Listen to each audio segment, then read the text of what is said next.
So, Obito evolves into a tree.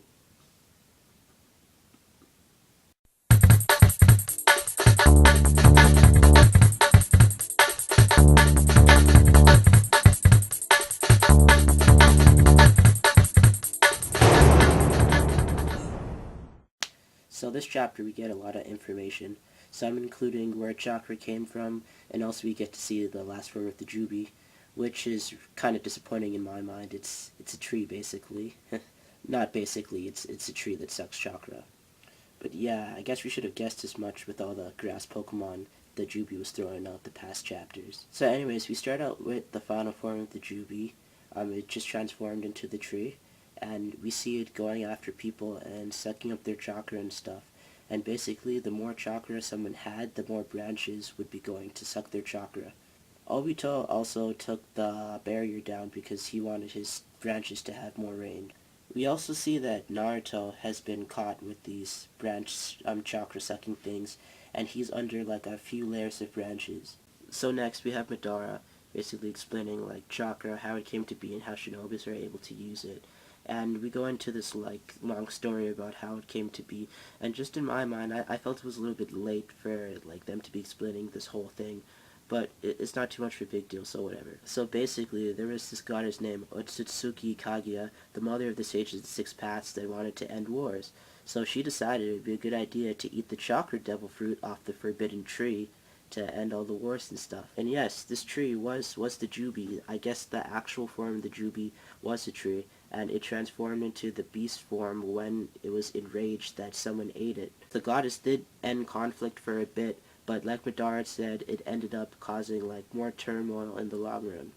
So the explanation of the branch sucking chakra is basically that the Jubi wanted back all its chakra because that's where all chakra apparently came from, which is why it's trying to get it back because the shinobi took it by force. That's why all the descendants of the goddess have chakra, and you know everything about the Sage of the Six Paths, basically what he did. So yeah, that's basically it for the explanation. Yeah, so only Madara knew this because it was written on some ancient Uchiha tablets, because you know, Uchihas know fucking everything. So no one else knew this, including all the Hokages, and Madara, he apparently referenced this a while back, talking about dreams and stuff like this to Hashirama, but Hashirama just really had no idea, probably just thought he was doing some more random Uchiha emo rambles. But yeah, so yeah, basically, when the plant blooms and the Sharingan inside of it reflects on the moon, the infinite Tsukiyomi will have been completed. So you could obviously bet that they're going to be trying their hardest to destroy these trees and plants to make sure that doesn't happen. I don't know, we might have some angry environmentalists next chapter, holding hands, singing songs around the Jubi. Anyways, moving on. So, the second says he can't teleport to Naruto, and all hope seems to be lost, and all of a sudden, the third comes. I know, what a surprise. We thought he was dead, fell down or some shit like that, but nah. The third comes, and he's just like, yeah man, I'm here, took my time, whatever, still cool though. So he goes, saves Naruto, and then the whole group that was with Naruto just basically regroups. And it kind of leaves some questions in my mind, because like, we see Sasuke, and he looks kind of unaffected by it. So I'm kind of curious as to why it seemed that he was unaffected, or maybe that was just a mistake or something like that. But yeah, that's a pretty dangerous group we have there, especially with the third with them now. We should see something good. But like I said earlier, I think the plan is already commenced because the flower did bloom at the end of the chapter, so I'm not really sure what's going to happen next. Hopefully some good fighting, because you see that Naruto's pissed after he sees all his comrades being sucked by the branches, including Sakura, because, you know, he wanted to be the one to do that.